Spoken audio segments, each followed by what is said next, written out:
Hello, आदाब, नमस्कार, सत श्री अकाल। डॉक्टर भीमराव अंबेडकर यूनिवर्सिटी के कम्युनिटी रेडियो 90.4 मेगाहर्ट्ज जागरा की आवाज पर मैं पूजा आप सभी का एक बार फिर से बहुत बहुत स्वागत करती हूँ, इस्तकबाल करती हूँ। यारा फर्टिलाइजर्स इंडिया प्राइवेट लिमिटेड के सौजन्य से जो खास पेशकश हम आप तक लेकर आ रहे हैं सीरीज में अपने किसान भाइयों के लिए खास तौर से वही लेकर एक बार फिर हम आपके बीच हाजिर हैं। हम आपको बताना चाहेंगे कि ministry of chemical and fertilizers के निर्देशानुसार ये खास पेशकश हम आप तक ला रहे हैं। लगातार हम आपसे बातें करते हैं, हम आपको जानकारियां देते हैं, हमारे साथ बहुत सारे विशेषज्ञ जुड़े होते हैं। हमने पिछले एपिसोड में आपको मिलवाया था यारा फर्टिलाइजर इंडिया प्राइवेट लिमिटेड से एग्रोनॉमी लीड नॉर्थ जोन के श्री प्रदीप सिंह जी से। उन्होंने हमें कैल्शियम के ऊपर बहुत सारी जानकारियां दी थी कि कैल्शियम किस तरह से इस्तेमाल करना चाहिए, कितना इस्तेमाल करना चाहिए, इसके बारे में हम आगे बात करेंगे और कितना लाभदायक है फसल के लिए कैल्शियम। हमने प्रदीप जी को कहीं नहीं जाने दिया, हमारे साथ वो आज भी बने हुए हैं। आइए उनसे दोबारा से आपको रूबरू करवाते हैं और ज्यादा जानकारी लेते हैं। श्री प्रदीप सिंह जी, एक बार फिर आपका बहुत बहुत स्वागत है हमारे स्टूडियो में। और पिछले एपिसोड में हमने बात ही की थी कैल्शियम के बारे में, कैल्शियम किस तरह से उपयोगी है हमारी फसल के लिए। लेकिन बहुत इंपॉर्टेंट जो सवाल है वो ये है सर कि कैल्शियम कितनी मात्रा में हमें किस किस स्टेज पर देना चाहिए, क्योंकि मात्रा अगर अधिक हुई तो भी नुकसान और अगर कम हुई तो भी बहुत नुकसान है हमारी फसल को। कैल्शियम बेसिकली जो दानेदार फॉर्म में आता है वो कैल्शियम नाइट्रेट फॉर्म में आता है और इसका डोज जो है वो 25 किलो प्रति एकड़ के हिसाब से है। 25 किलो प्रति एकड़ के हिसाब से है। और अगर स्प्रे फॉर्म में देना है तो वहाँ पे ये 3 से लेके 3.5 ml जो है लीटर पानी के हिसाब से स्प्रे कर सकते हैं। मैक्सिमम जो है 400 से लेके 500 ml प्रति एकड़ के हिसाब से सब्जियों में स्प्रे किया जा सकता है। उससे अगर कोई ऐसा अपने को लगता है भी डेफिशिएंसी सिम्टम बहुत ज़्यादा कैल्शियम के दिखाई दे रहे हैं तो इमरजेंसी के लिए जो है फोलियर स्प्रे में जो है हमारे को कैल्शियम का प्रयोग करना चाहिए रादर देन छट्टे में। बीमारी आने से पहले जो है अगर हम लोग छट्टे में प्रयोग करते रहेंगे तो फिर सिम्टम्स नहीं आएंगे। बिल्कुल बिल्कुल। लेकिन ये जो कैल्शियम हम देते हैं अपनी फसल को, मात्रा भी आपने हमें बताई, स्टेजेस भी बताई, तो इसका मूवमेंट एक प्लांट में किस तरह से रहता है? कैल्शियम बेसिकली ये एक ऐसा खुराकी तत्व है जिसका हाइग्रोस्कोपिक नेचर बहुत ज़्यादा है, जिसकी हम लोग बात कर रहे हैं अभी कैल्शियम नाइट्रेट फॉर्म जो है हाइग्रोस्कोपिक नेचर बहुत ज़्यादा है, हवा में से भी नमी जो है ले सकता है और घुलनशीलता बहुत अच्छी है। पानी में घुलनशील होने के बाद पौधा जो है जब इसको जाइलम के थ्रू जो है पौधा इसको अवशोषित करता है पौधे के अंदर, और ये अवशोषित होने के लिए जो है एक पुल क्रिएट होता है पौधे के अंदर। अच्छा। वो पुल किस तरीके से होता है, अभी पत्ते के अंदर जो है स्टोमेटा है, रंध्र छिद्र जिसको हम बोलते हैं। तो स्टोमेटा जब ओपन होते हैं तो वहां से पानी जो है इवेपोट्रांसपिरेशन के थ्रू जो है वो उड़ता है और एक अंदर पौधे के अंदर जो है सिस्टम के अंदर जो है एक पुल क्रिएट होता है जिससे जो है पौधा नीचे से जड़ से जो है पानी को अवशोषित करता है। तो कैल्शियम जो है वो घुलनशील अवस्था में रहता है, मिट्टी के अंदर जो घोल है उसमें घुलनशील अवस्था में रहता है और उसके बाद जब ये पुल क्रिएट होता है तो पौधे के अंदर ये एब्जॉर्ब हो जाता है, जाइलम के थ्रू पौधे के अंदर मूव करता है और उसके बाद जो है डिफरेंट पार्ट्स में जो है ये मूव करता है। ज्यादातर ये रहता है अभी पत्ते के थ्रू जो है इसका पानी जो है स्टोमेटा के थ्रू जो है इवेपोट्रांसपिरेशन के थ्रू जो है इसका लॉस होता है पानी का। अगर हम लोग चेक करेंगे पत्तों के अंदर कैल्शियम का लेवल और दूसरा चेक करेंगे अदर हिस्से के अंदर तो हमेशा पत्ते के अंदर जो है कैल्शियम का लेवल ज्यादा नजर आएगा। अच्छा। कारण क्या है, भी पानी का मूवमेंट जो है लास्ट वहां तक जाके खत्म होता है। उसके साथ जहाँ पे फल लगे हुए हैं, सब्जियां लगी हुई हैं, तो वहां पे हो सकता है भी थोड़े से डेफिशिएंसी के सिम्टम्स अगर आते हैं तो उस कंडीशन में फिर हमारे को टेक केयर करना चाहिए। बहुत अच्छी जानकारी आपने हमारे साथ साझा की। तो प्रदीप जी, हमें ये भी बताइए कि किस तरह से कैल्शियम को एब्जॉर्ब करता है प्लांट और जो प्लांट है, फसल है, उसके किस हिस्से में कैल्शियम की ज्यादा जरूरत होती है? कैल्शियम की जो है जरूरत तो पौधे के हर एक हिस्से में है। चाहे पत्ते की बात करें तो पत्ते के अंदर भी है। पत्ते के अंदर कैल्शियम पूरा रहेगा तो पौधा प्रकाश संश्लेषण क्रिया अच्छे तरीके से करता है, पौधा हरे रंग में लंबे समय तक हरेपन में रहेगा। दूसरा, जड़ की बात करें तो जड़ जो है जड़ का विकास अच्छे तरीके से होगा। फूल की बात करें तो फूल जो है एब्रप्ट क्लाइमेटिक कंडीशंस के अंदर, खराब मौसम के अंदर ना गिरे, उनका जोड़ जो है मजबूत रहे, तो वहां पे भी एक रोल है कैल्शियम का। फूल कम गिरते हैं। इसके अलावा जो है फल के अंदर जो है अगर हम लोग बात करें तो मेन रोल आ जाता है फल के अंदर, क्योंकि फल का प्रॉपर साइज बनने के लिए जो सेल डिवीजन चाहिए, कोशिका विभाजन चाहिए, उसमें जो है कैल्शियम एक अपना एक इम्पॉर्टेंट रोल अदा करता है। सो फल बनते समय, फल का विकास वाली अवस्था में ये एक कैल्शियम एज ए फर्टिलाइजर अगर फार्मर्स देते हैं तो उनको बहुत अच्छा बेनिफिट मिलता है। सो ये एक इम्पॉर्टेंट है भी, फार्मर्स को ये ध्यान रखना चाहिए भी जिस समय फूल से फल बनना शुरू हो गया उस समय जो है कैल्शियम बेस्ड फर्टिलाइजर का वो अगर आप एप्लीकेशन करेंगे तो उनको रिजल्ट्स ज्यादा मिलेंगे। तो ये किस सीजन में बहुत ज्यादा कैल्शियम की रिक्वायरमेंट होती है, या हम ये भी कह सकते हैं कि बीमारी या उसके सिम्टम्स किस सीजन में हमें क्रॉप में ज्यादा देखने को मिलते हैं? इसमें जैसे मैंने आपको बताया भी, कैल्शियम जो है घुलनशील अवस्था में होने के बाद जाइलम के थ्रू जो है पौधे के अंदर जाता है। बिल्कुल। और ये जो एक पुल क्रिएट होता है जब स्टोमेटा खुलते हैं, वहां से पानी उड़ता है, पत्ते के स्टोमेटा के थ्रू जो है पानी उड़ता है, जिसको स्टोमेटा को हम लोग रंध्र छिद्र भी कह देते हैं। तो नॉर्मली क्या होता है, जिस समय गर्म मौसम होना शुरू होगा तो उस समय पौधा जो है अपने अंदर पानी को सेव करने के लिए, बचाने के लिए जो है अपने स्टोमेटा रंध्र छिद्र को बंद करता है। अच्छा। बंद करके रखता है भी पानी ज्यादा ना उड़े, एब्जॉर्ब रहेगा। हाँ। उस समय क्या है कि पौधे के अंदर पानी कम चढ़ेगा तो कैल्शियम की डेफिशिएंसी जो है वो ज्यादा आएगी। सो दूसरा एक और कारण है कि कैल्शियम जो है नीचे से जाइलम के थ्रू जो पानी एब्जॉर्ब हो रहा है उसके उसमें घुलनशील अवस्था में है और पौधे के अंदर जा रहा है।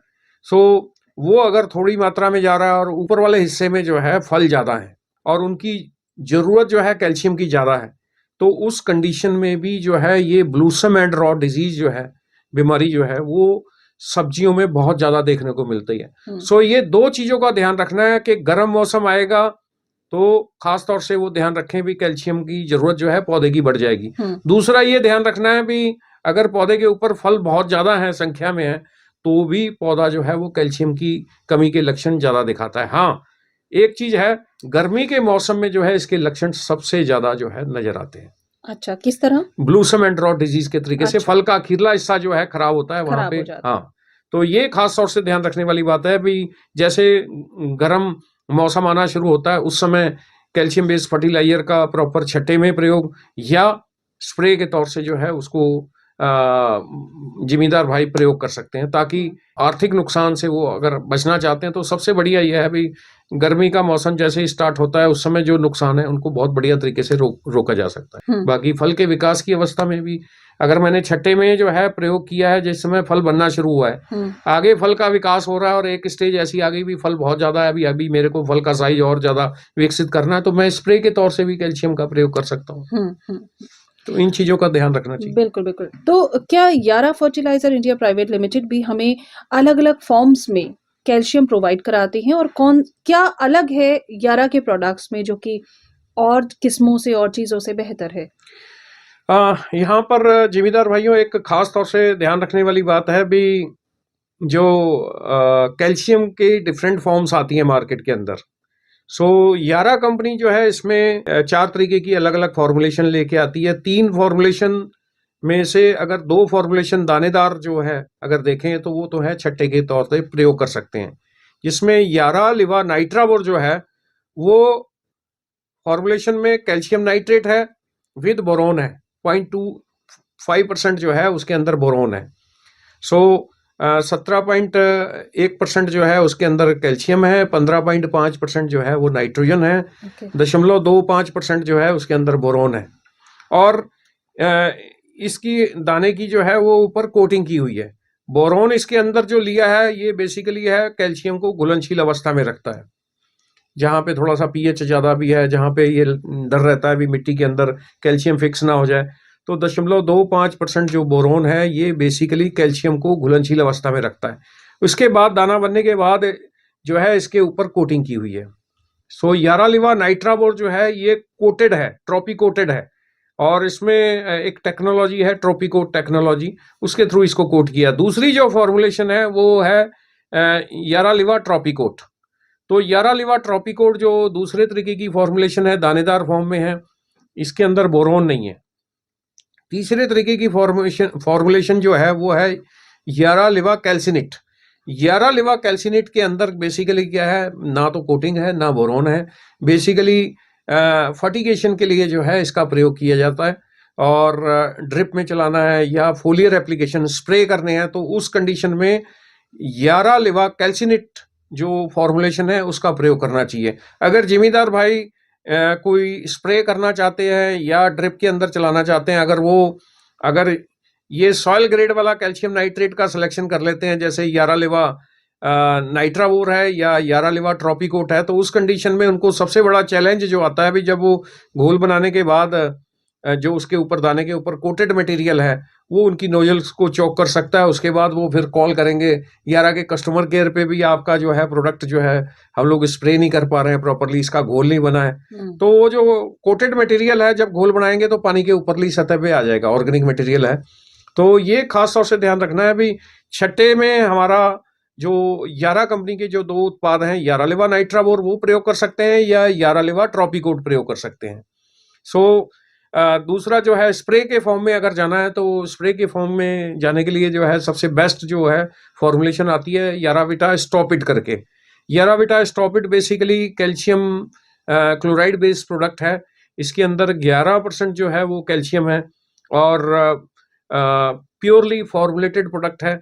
और अगर कोई अपनों को इमरजेंसी लगती है भी, हाँ पौधे के ऊपर जो भी फल या सब्जी लगे हुए हैं उसके अंदर कैल्शियम की कमी आ रही है, फल ज़्यादा गिरना शुरू हो गया है, फल के अंदर फटने की शिकायत आ गई है, या फल के अखीरला हिस्सा खराब होना शुरू हो गया, ब्लूसम एंड रॉट डिजीज आ गई है, तो इमरजेंसी के लिए जो है इसको 3 से लेके 3.5 ml लीटर पानी के हिसाब से जो है जिम्मेदार भाई मैक्सिमम 1 एकड़ में जो है वो 400 से लेके 500 ml प्रति एकड़ के हिसाब से अगर स्प्रे करेंगे तो इमरजेंसी में उनका बहुत बढ़िया तरीके से फसल की कैल्शियम की जरूरत पूरी होगी, और उनको जो कैल्शियम की कमी से ये जो बीमारियां आ रही हैं उनका निराकरण बहुत अच्छे तरीके से जो है उनको मिलेगा। लेकिन एक आम किसान ये कैसे बाइफिकेट करे, ये कैसे जाने और समझे कि उसे कौन से कैल्शियम को स्प्रे करना है? आपने बहुत सारी वैरायटीज अभी बताई। हाँ, इसमें मैं ये कहूँगा भी जब भी आपने स्प्रे के लिए कैल्शियम लेना है मार्केट से तो आपने ये कहना है भी बड़ा साफ दुकानदार को ये बताना है भी मैंने छट्टे में प्रयोग नहीं करना। छट्टे वाला जो कैल्शियम है वो उसके ऊपर कोटिंग है, जो स्प्रे वाला है उसके ऊपर कोटिंग नहीं है दानेदार में। और दूसरा जो फॉर्मुलेशन है घुलनशील अवस्था में जो है तरल जो लिक्विड कैल्शियम आता है उसका नाम है याराविटा स्टॉपिट।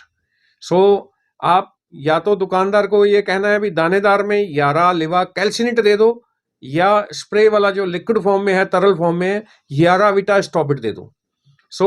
ये आपको जब भी आपने कैल्शियम का प्रयोग स्प्रे में करना है तब आप किसी भी काउंटर पे किसी भी विक्रेता बंधु के पास जाके अगर आप ये उत्पाद की डिमांड कर रहे हो तो आपको ये बताना पड़ेगा। अदरवाइज हो सकता है भी वो आपको छठे वाला कैल्शियम नाइट्रेट दे दे, यारा लिवा नाइट्रावोर दे दे या यारा लिवा ट्रॉपिकोट दे दे, और आप जब उसका घोल बना के स्प्रे करने लगो तो आपको प्रॉब्लम्स आनी शुरू हो जाए भी नोजल चौक हो रही है। तो ये आमतौर से शिकायतें जिम्मेदार भाइयों की यारा की कस्टमर केयर पे भी आती हैं भी, वो ये कहते हैं भी हमारे पास इस तरीके से मिल गया।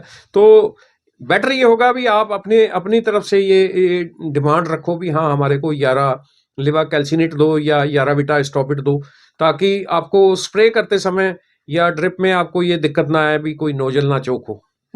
बिल्कुल। ये हाइग्रोस्कोपिक नेचर, हाँ। इसको खत्म करने के लिए, और सबसे पहले हाइग्रोस्कोपिक नेचर क्या होता है ये हमें आसान शब्दों में बताइए, और इसको खत्म करने के लिए क्या यारा के पास भी कुछ बेहतर और अच्छे प्रोडक्ट्स हैं जो कि केमिकल फ्री हैं? बेसिकली क्या है, यारा की जो ये फॉर्मुलेशन है कैल्शियम नाइट्रेट, ये इसका नेचर है हाइग्रोस्कोपिक नेचर। हाइग्रोस्कोपिक नेचर का मतलब हो गया अभी नमी को ये जो है बड़ी जल्दी अवशोषित करता है, अपने अंदर एब्जॉर्ब करता है और घुलनशील अवस्था में जाना शुरू हो जाता है जी। और जब ये घुलनशील अवस्था में जाना शुरू हो जाएगा तो फिर ये जो है दाना आपस में जुड़ना शुरू हो जाएगा, लंपीनेस आनी शुरू हो जाएगी, डला बनना शुरू हो जाएगा, लंपीनेस। ये इसका हाइग्रोस्कोपिक नेचर कम करने के लिए क्या है भी, इसके ऊपर कोटिंग की हुई है, ऑर्गेनिक मटेरियल की कोटिंग की हुई है। एक टेक्नोलॉजी है यारा के पास जिसका नाम है Tropicote technology, world wide patented technology है, जिसके थ्रू इसके दाने के ऊपर कोटिंग की हुई है। उससे मेन बेनिफिट क्या मिलता है भी, एक तो इसका हाइग्रोस्कोपिक नेचर कम कर दिया, दूसरा फ्री फ्लोइंग हो जाता है, हर एक दाना अलग अलग फ्लो करता है, ट्रांसपोर्टेशन में इजी हो जाता है, क्योंकि अगर कोटेड कर दिया है, उसका हाइग्रोस्कोपिक नेचर को कम कर दिया है, तो कहीं से किसी भी जलवायु वाले मौसम से किसी और में जाना है तो उसका ट्रांसपोर्टेशन इजी हो जाता है। और सबसे बड़ा जो बेनिफिट मिलता है भी हाइग्रोस्कोपिक नेचर कम होने से जो डला नहीं बनता है और फार्मर जब लेके जाता है तो वहां पे शिकायतें नहीं आती हैं। अच्छा। इससे ज्यादा जो बेनिफिट है कि जब खेत के अंदर छट्टे में अब इसका दाने का खेत के अंदर छट्टा देना है तो हर एक दाना जो है अलग अलग खेत के बिखर अंदर जाएगा। डिस्ट्रीब्यूट होगा, बिखर जाएगा, तो उससे उसके रिजल्ट्स बहुत अच्छे तरीके से आएंगे। सो यारा की जो ये एक्सक्लूसिव कह सकता हूँ भी ट्रॉपिको टेक्नोलॉजी है, इसके थ्रू जो है, जो आपने पूछा है भी हाइग्रोस्कोपिक नेचर, इसको बहुत बढ़िया तरीके से कम किया जा सकता है, जिससे आगे आगे फर्दर बेनिफिट्स भी मिलते हैं। अभी जो यारा का जो यारालेवा नाइट्राबोर है या यारालेवा ट्रॉपिकोट है, ये दोनों उत्पाद जो है ट्रॉपिकोटेड टेक्नोलॉजी से कोटेड किए हुए हैं और इनके अंदर नॉर्मली फार्मर्स को दिक्कत नहीं आती है, अभी डला नहीं बनता है, छट्टा मारने में बड़ी आसानी रहती है उनको। बहुत तो अच्छा। ये बेनिफिट है। तो अगर हमारे किसान भाई मेहनत कर रहे हैं या मंडी में लोग मेहनत कर रहे हैं, मजदूर कर रहे हैं, सभी लोग मेहनत कर रहे हैं अपनी आर्थिक व्यवस्था को बेहतर बनाने के लिए, तो किस तरह से ये कैल्शियम योगदान देता है हमारी फसल और क्रॉप को बेहतर करके सभी की आर्थिक स्थिति को बेहतर बनाने में? इसकी भी जरूर अलग अलग स्टेजेस होती होंगी, क्योंकि ओवरऑल लास्ट में देखा जाए तो सबको अपनी फाइनेंशियल ग्रोथ ही करनी है, पैसा कमाना है, इसीलिए किसान सर्दी हो, गर्मी हो, बारिश हो, ओले हैं, मेहनत करता है, फसल उगाता है और अच्छे से अच्छी फसल उगाने के लिए सब कुछ करता है। तो किस तरह से आर्थिक रूप से ये सहयोग होता है हमें? अगर कैल्शियम की बात करें एज ए फर्टिलाइजर जो फार्मर प्रयोग करता है, सबसे बड़ा बेनिफिट तो उसको यह है भी एक तो यूनिफॉर्म साइज की जो है फ्रूट्स या वेजिटेबल्स का वो उत्पाद लेता है। बिल्कुल। तुड़ाई करने के बाद जब तुड़ाई शुरू होती है तो ज्यादातर फार्मर्स को क्या करना पड़ता है, अपने फील्ड के अंदर उनको ग्रेडिंग करनी पड़ती है। सो ग्रेडिंग यानी कि हाँ, छटाई। अलग अलग छटाई अलग-अलग करनी पड़ती है, sizes। अलग अलग साइज की। और मंडीकरण में जो है, जो अच्छे साइज वाला फल या सब्जी है, उसका रेट उनको अच्छा मिलता है, ए बी ग्रेड वाले का। और जो बहुत छोटे साइज में है या बहुत बड़ा साइज हो गया, ओवर साइज में चला गया, उनका मंडीकरण में उनको अच्छा रेट नहीं मिलता। सो सबसे बड़ा बेनिफिट जो फार्मर को मिलता है वो ये मिलता है भी एक यूनिफॉर्म साइज में ज्यादातर फ्रूट्स या वेजिटेबल का विकास होता है।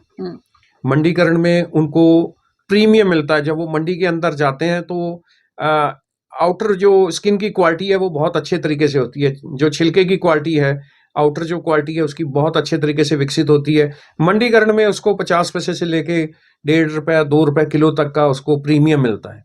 और दूसरी चीज ये है भी फल का विकास समय से होने के कारण जो है वो फार्मर मंडी के अंदर जो है दूसरे फार्मर से 2-4 दिन 5 दिन पहले चला जाता है। बिल्कुल। सो जिस समय मंडी की रिक्वायरमेंट ज्यादा सब्जियों की है उस समय सब्जियां कम आती हैं, उस समय रेट अच्छा रहता है। तो ये जो फार्मर्स हैं जो मार्केट के अंदर जल्दी चले जाते हैं उनको रेट अच्छा मिलता है, उनको कह सकते हैं अभी मंडीकरण में अच्छा रेट मिलने से उनकी आर्थिक स्थिति के अंदर सुधार होता है। दूसरी चीज जो सबसे इम्पोर्टेंट है कि सब्जियों को पैदावार करने के बाद जो है हम लोग 2 तरीके से इसको जाते हैं, या तो हम इसको स्टोर कर लेते हैं या इसको ग्रेड करते हैं।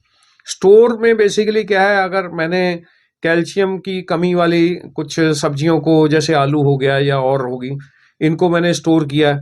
स्टोर में क्या होता है, नॉर्मली इनके अंदर से कलर चेंज होना शुरू हो जाता है, इंटरनल ब्लेमिशनेस कहते हैं। आलू जो है गलना शुरू हो जाता है, ठीक है। उनकी कीपिंग क्वालिटी स्टोर के अंदर मैं ये कहूँ भी स्टोर के अंदर जो आलू खराब होना चाहिए, पता लगता है भी वो एक बोरी के अंदर 4-4 5-5 किलो आलू गल गया है।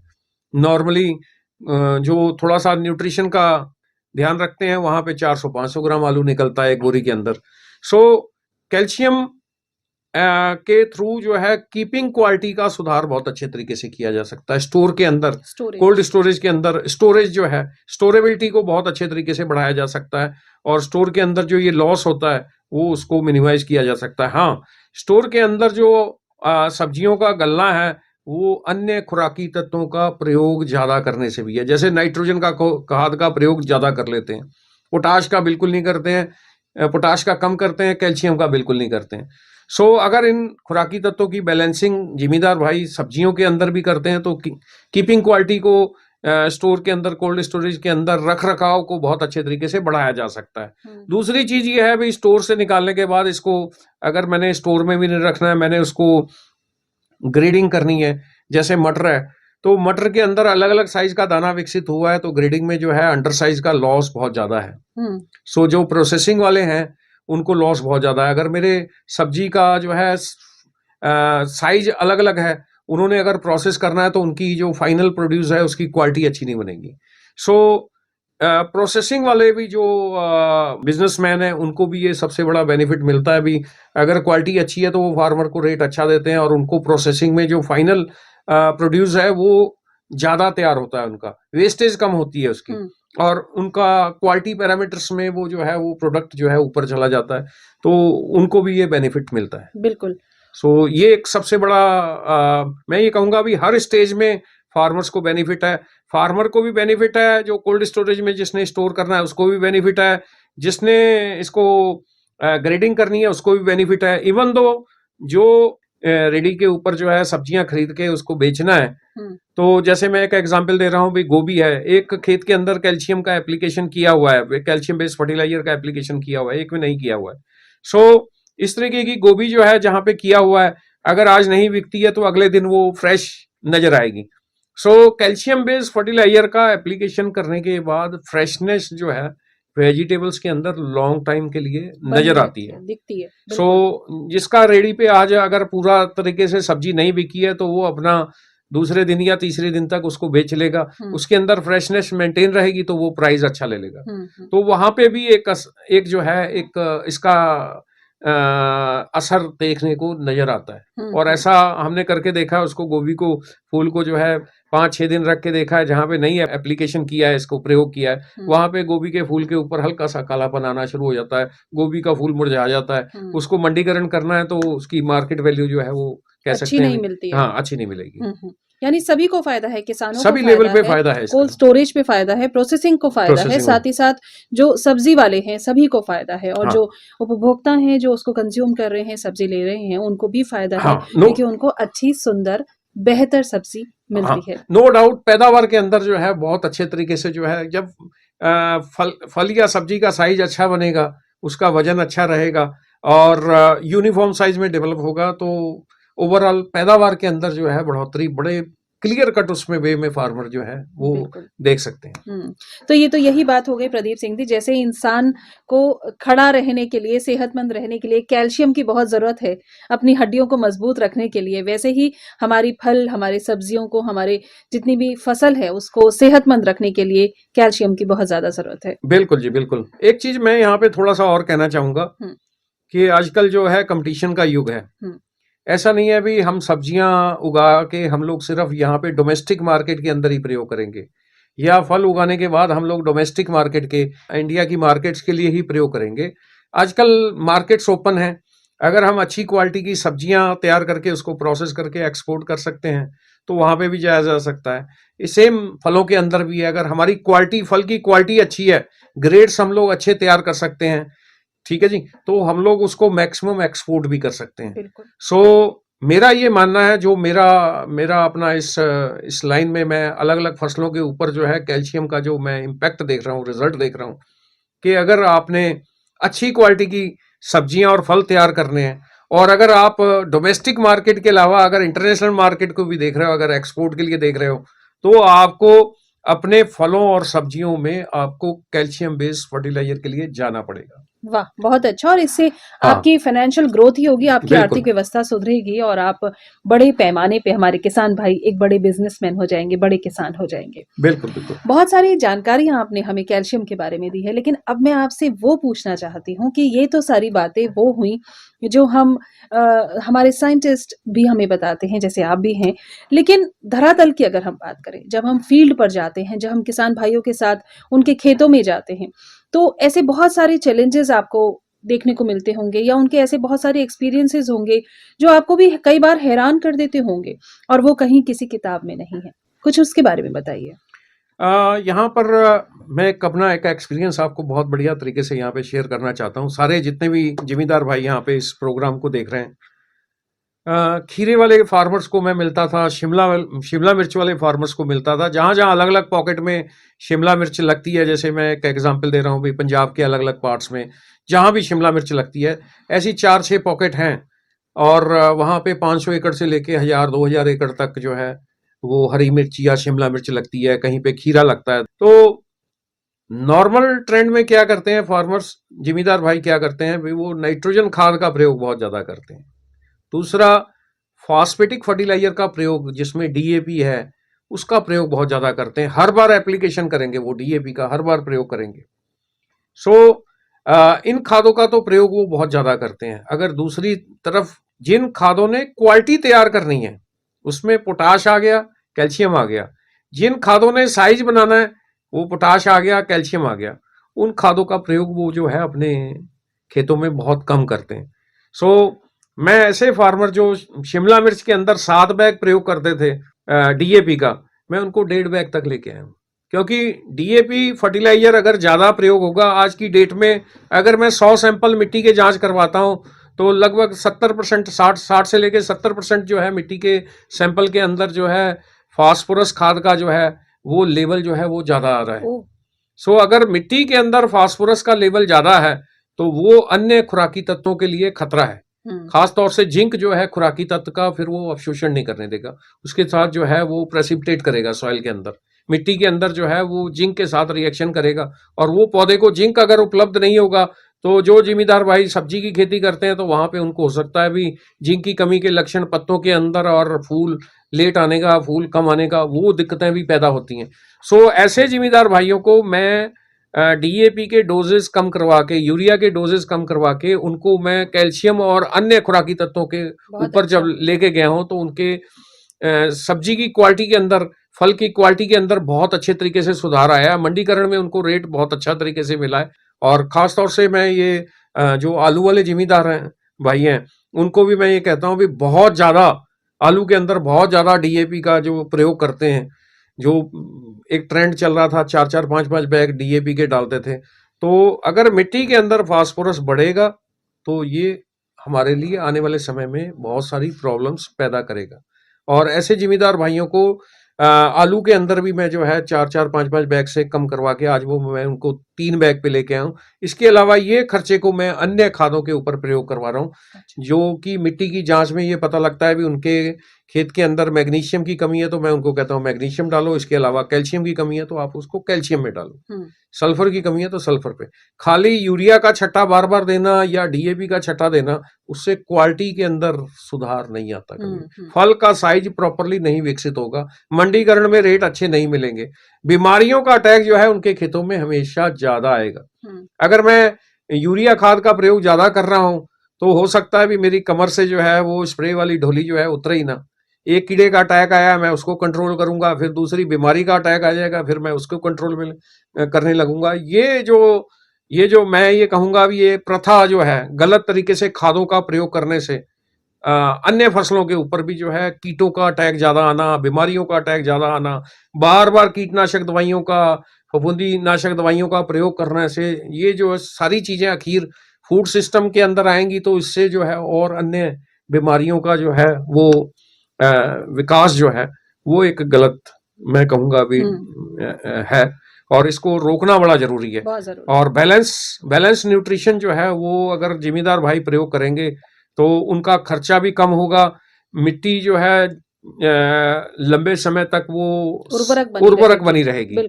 ये बहुत जरूरी है आज की डेट में। खेती करना जो है, मैं ये कहता हूं भी खेती करने से ज्यादा जरूरी जो है उसको लंबे समय तक उर्वरक बना के रखना, ताकि अगली जनरेशन को जब हमने ये अपने खेत सौंपने हैं तो वो ये ना कहें भी इनको तो कुछ भी नहीं पता था, इन्होंने तो बिल्कुल बर्बाद करके हमारे को दे दिया है, जिनकी उर्वरक क्षमता बिल्कुल खत्म हो चुकी है। तो इस चीज का खास तौर से हमारे को ध्यान रखना पड़ेगा। बहुत अच्छी जानकारी आपने हमें दी कि केमिकल्स को रोककर, केमिकल्स को कम करके और उसका खर्चा कम करके अगर हम पोषक तत्वों को अपनी फसल तक पहुंचाएंगे, अपने क्रॉप्स तक पहुंचाएंगे, अपने फसल को बेहतर बनाएंगे तो उसकी जमीन की उर्वरक शक्ति भी बनी रहेगी, साथ ही साथ जो हमारी फसल है उससे हमें अच्छे फल और सब्जियां मिलेंगे, जिससे कि हमारा परिवार, हमारा समाज, हमारे बच्चे सभी सेहतमंद बने रहेंगे। बहुत अच्छी बातें आपसे हमने करी हैं और अब मैं ये भी जानना चाहूंगी कि आप समय समय पर किसान भाइयों के साथ साथ स्टूडेंट से भी रूबरू होते हैं। मुझे पता चला आप स्पेशल लेक्चर्स देते हैं जो भी हमारे एग्रीकल्चर के जो स्टूडेंट्स हैं, तो उनके साथ मिलकर आपका कैसा एक्सपीरियंस रहता है? इसमें एक चीज मैं कहना चाहूंगा भी, अगर फलों के अंदर खुराकी तत्वों की कमी है, सब्जियों के अंदर खुराकी तत्वों की कमी है, चारे के अंदर खुराकी तत्वों की कमी है, और इसका प्रभाव जो है अल्टीमेटली आएगा मनुष्य के ऊपर ही। बिल्कुल। क्योंकि फलों का, सब्जियों का सेवन जो है, दूध का सेवन करना किसने है? मनुष्य नहीं करना है। ये आज की डेट में जो है खुराकी तत्वों की कमी के चैलेंजेस जो है बहुत ज़्यादा विकसित होते जा रहे हैं। अगर किसी डेयरी वाले फार्मर से मिलते हैं, तो डेयरी वाला फार्मर जो वेटनरी स्टूडेंट्स भी हैं, जब वो फील्ड के अंदर प्रैक्टिसेस करते हैं तो उनको पता लगता है भी डेयरी वाले फार्मर्स के यहाँ पे चैलेंजेस बहुत ज़्यादा हैं। उनके यहाँ पे उनको सप्लीमेंट ज़्यादा देने पड़ रहे हैं, मिनरल सप्लीमेंट ज़्यादा देने पड़ रहे हैं, क्योंकि वो जो चारा उनको खिलाया जा रहा है जानवरों को, उसके अंदर जो है वो कई तरीके के खुराकी तत्वों की कमी है। वो जब वो उसको अपने मिल्किंग एनिमल्स को, दुधारू जानवर को वो चेक करवाते हैं, तो वो कहते हैं भी इसमें तो कैल्शियम की कमी है, इसमें जिंक की कमी है, इसमें कॉपर की कमी है। उससे आगे उनको बहुत सारी प्रॉब्लम्स जो है जानवरों के अंदर नजर आती है। उनके खर्चे जो है मिनरल्स के जो सप्लीमेंट देने हैं उनके बढ़ जाते हैं, उनके बीमारी के कंट्रोल के लिए उनके खर्चे बढ़ जाते हैं, आगे जनरेशन तैयार करने में जो है एनिमल्स की उनको दिक्कत आती है। ये चैलेंजेस वहां पे नजर आ रहे हैं जो वेटनरी वाले स्टूडेंट जब फील्ड के अंदर काम करते हैं, या जो बड़े प्रोग्रेसिव फार्मर हैं जो डेयरी में हैं। कहने का मतलब यह है, दूसरा जो डीलर्स या रिटेलर्स जो आम फार्मर के साथ लिंक्ड हैं, उनके पास प्रैक्टिकल अप्रोच जो है वो कम है। फार्मर ने आके सीधा उनसे पूछना है कि हाँ, आपके यहाँ कौन सी ये मेरे को दिक्कत आ रही है जी, आप मेरे को बताओ। प्रैक्टिकल अप्रोच उनके पास कम है। उनके साथ जब हम लोग इंटरेक्शन करते हैं, उनके ट्रेनिंग सेशन करते हैं, तो हम लोग उनको प्रॉपरली गाइड करते हैं भी किसी भी फसल के अंदर कौन से खुराकी तत्व की कमी के क्या लक्षण है, और उसका निदान अगर करना है तो कौन सी खाद का प्रयोग कितनी मात्रा में करना है, किस समय करना है। सबसे बेस्ट स्टेज भी जो है ये निर्धारित करनी जरूरी है, किसी भी फर्टिलाइजर की प्रयोग करनी है। हर एक खुराकी तत्व के प्रयोग करने की समय जो है वो हर एक फार्मर को कहीं ना कहीं निर्धारित करनी पड़ेगी। तो ये एक चैलेंजेस आते हैं। दूसरा ये है भी स्टूडेंट्स के अंदर जो है प्रैक्टिकल अप्रोच बहुत कम है। रियल सेंस में जब अपने जॉब पे स्टार्ट करते हैं, अपनी जॉब स्टार्ट करते हैं, वो बिल्कुल ब्लैंक होते हैं। उनको ये नहीं पता लगता भी मक्का के अंदर न्यूट्रिशनल डेफिशिएंसी, खुराकी तत्वों की कमी के क्या लक्षण है, आलू के अंदर किस तरीके से है, मैग्नीशियम की कमी के लक्षण आलू के अंदर किस तरीके से हैं, खीरे के अंदर किस तरीके से हैं, गेहूं के अंदर किस तरीके से हैं, बागों के अंदर किस तरीके से है। आज का जो टाइम है वो जब इनके साथ इंटरेक्ट करना है, स्टूडेंट के साथ इंटरेक्ट करना है, या विक्रेताओं के साथ इंटरेक्ट करना है, तो मेरा ये मानना है भी इनके पास जो है इनको प्रैक्टिकल अप्रोच देनी बड़ी जरूरी है, ताकि ये आगे जब फार्मर के साथ इंटरेक्ट करें, इनका फार्मर के साथ किसी भी लेवल पे ये उनके साथ संपर्क में आते हैं और फार्मर इनसे कोई जानकारी मांगता है तो उनको सही जानकारी मिले, ताकि फार्मर सही खाद का जो है चयन करके सही समय पे सही डोज में प्रयोग करे और उसकी पैदावार में बढ़ोतरी जो है बड़ी क्लियर कट नजर में आए। ये एक बहुत बड़ा चैलेंज मैं कहूँगा भी आज की डेट में है। प्रैक्टिकल अप्रोच जो है वो लोग बाग कम रखते हैं, जिसके कारण जो है जिम्मेदार भाई का खर्चा जो है वो बढ़ जाता है। और हमारे युवा किसानों के लिए भी ये बहुत जरूरी है कि वो अपनी प्रैक्टिकल अप्रोच यानी कि अपनी जो साइंस और टेक्नोलॉजी है यानी कि विज्ञान है, आपकी खास तौर से युवा होते हुए जो क्रिएटिविटी है उसको आप अपने किसानी क्षेत्र में लेकर आइए, चीजों को समझिए और उसको प्रैक्टिकल तरीके से खेत में उतर के एक चीज मैं थोड़ा सा यहाँ पे कहूंगा भी, जैसे आपने टेक्नोलॉजी की बात करी है, तो यारा कंपनी टेक्नोलॉजी को भी लेके आ रही है एग्रीकल्चर के अंदर। टेक्नोलॉजी किस तरीके से है कि एक ऐप है यारा कंपनी का, यारा चेक आईटी करके। यारा चेक आईटी ऐप है, उसको जिम्मेदार भाई अपने मोबाइल पे डाउनलोड कर सकते हैं।